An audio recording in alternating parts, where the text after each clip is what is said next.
दादा काय सांगाल, शेवटच्या अगदी काही मिनिटापर्यंत राष्ट्रवादी आणि भाजपा युती होईल का नाही या साशंकतेमध्ये फलटण तालुका होता, परंतु शेवटी घड्याळाला बरोबर भाजपाची साथ मिळाली. कोण म्हणलं तुम्हाला की असं होणार होतं? चर्चा होती. अजिबात नाही. मुळातच लोकसभेच्या निवडणुकीनंतर आणि विधानसभेच्या निवडणुकीनंतर या तालुक्यामध्ये राष्ट्रवादी काँग्रेस, अजितदादा गट आणि भारतीय जनता पक्ष, माजी खासदार रणजितसिंह नाईक निंबाळकर आणि आमदार सचिन पाटील, हा माननीय शिवरूपराजे खर्डेकर, हा जो एकत्रित आमचा महायुतीचा घटक पक्ष आहे, ते आम्ही कायमच आमदारकी असेल जशी आम्ही नगरपालिका असेल त्याच परिस्थितीमध्ये आम्ही जिल्हा परिषद आणि पंचायत समितीच्या निवडणुकीला एकत्रित सामोरं जाणार आहोत. तुम्हाला काय विषय नव्हता असं कोणी काय म्हणलं. नुकत्याच काही दिवसापूर्वी सह्याद्री कदम हे राष्ट्रवादीमध्ये गेले होते आणि आज त्यांनी पुन्हा शिवसेनेमध्ये प्रवेश केला आहे आणि त्यांच्याशी तुमची लढत होत आहे.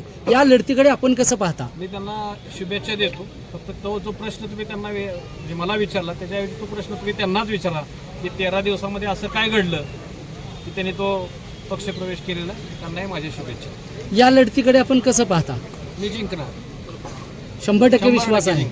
अख्खा जिल्हा परिषद मतदारसंघ आमचा जिंकणार आणि या तालुक्यातल्या भारतीय जनता पक्ष असेल, राष्ट्रवादी असेल, खासदारांच्या नेतृत्वाखाली या सगळ्या निवडणुका म्हणजे सगळे 8 जिल्हा परिषद गट आणि आमचे 16 पंचायत समितीचे गट पंचायत समिती सदस्य हे ताकदीनं निवडून येणार आणि या पंचायत समितीवर भारतीय जनता पक्ष आणि राष्ट्रवादी पक्षाचा झेंडा पडत. आजपर्यंत फलटण तालुक्याच्या निवडणुका पाण्यावर होत्या, परंतु पाणीदार खासदार रणजितसिंह नाईक निंबाळकरांनी चौफेर पाणी आणलंय. यामुळे भाजपा राष्ट्रवादीचा विजय सोपा होईल असं आपल्याला वाटतं का? 100% ही निवडणूक सुद्धा खासदार रणजितसिंह नाईक निंबाळकर हे विकासाच्याच मुद्द्यावर लढतील.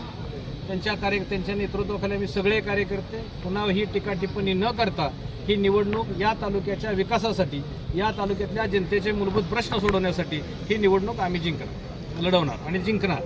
अजितदादा नगरपालिकेच्या वेळेस प्रचाराला आले नव्हते, यावेळेस येतील का? तुम्हाला काय वाटतं? हा वरिष्ठ लेवलवरचा प्रश्न आहे. महाराष्ट्रातल्या सगळ्या निवडणुका असतात, पण येतील, नक्कीच येतील, काय अडचण नाही. कारण शेवट आमची या ठिकाणी युती आहे. जिल्हा परिषदेवर भाजपचा कोणत्याही परिस्थितीत झेंडा फडकवायचा. सातारा जिल्ह्यात भरपूर बैठका सुरू आहेत, आपण या बैठकाबाबत काय सांगाल? जिल्ह्यामध्ये प्रत्येक पक्ष वाढवायचा प्रत्येकाला अधिकार आहे. जिल्ह्यामध्ये हीच परिस्थिती आम्ही महायुती म्हणूनच सगळीकडे आहे. पण या तालुक्यात पुरतं जर तुम्ही विचार केला तर आम्ही इथं महायुती म्हणूनच सगळ्या निवडणुका एकत्रित लढणार, एकत्रित जिंकणार, एकत्रितच सत्तेत जाणार. महायुती म्हणून लढणार, मग धनुष्यबाण पण महायुतीत आहे.